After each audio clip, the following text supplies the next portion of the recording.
Hi there and welcome to this week's vlog.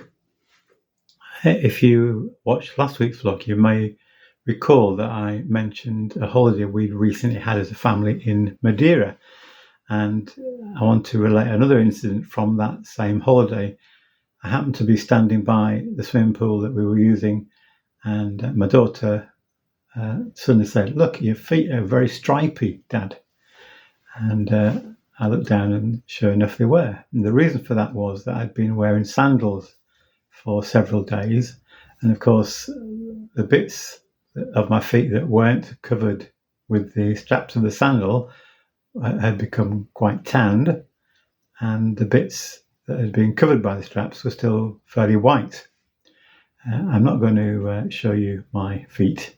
You'd be pleased to know, not least because it would involve me in a little bit of a contortionism to get my feet up to the screen, but perhaps actually, yeah, you might be able to see, yeah, there on the similar things happened with my wrist where my watch strap has been.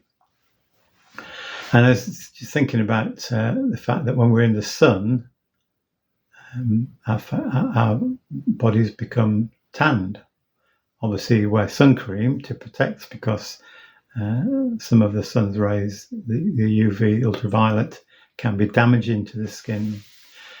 So it's really important. And our children spent a long time during the holiday putting the suntan lotion, the sun cream on to their children. Their children didn't like it because it took a long time, but it's really, really important. So with that warning, so the point is that if you're in the sun, generally your skin becomes tanned. And indeed, people pay, don't they, these days to go into a tanning place and get tanned with electric lights, whatever they are, instead of the sun. But anyway, so there is the point. Go in the sun and your skin changes colour, becomes tan, becomes brighter or browner. I think probably my face is a bit browner than it was before we went on holiday. And that reminded me of the story in the Old Testament of Moses. And Moses leading the people of Israel out of slavery in Egypt. And when he wanted to talk to God, often he would go up the mountain and talk with God. In fact, amazingly, it says Moses talked with God face to face as a man talks with his friend. That is amazing, isn't it?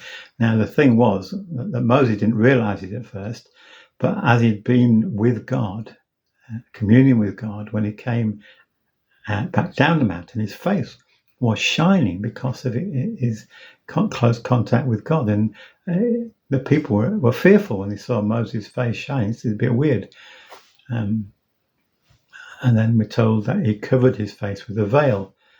And thinking about why he did that, well, perhaps because the people were initially frightened when they saw his shiny face, but also we're told that he did it because the longer he spent out of God's presence, up the mountain, the light in his face began to fade, and he didn't want people to see the fading light.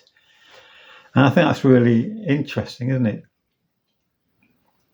Thinking about our own relationship with Jesus, as we spend time with him, as we devote time to our relationship with him,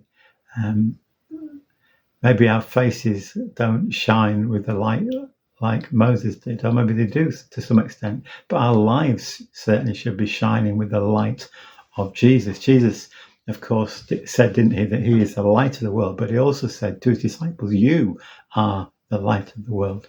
So we're called to, and as we grow in our relationship with Jesus, so our lives should shine with his light.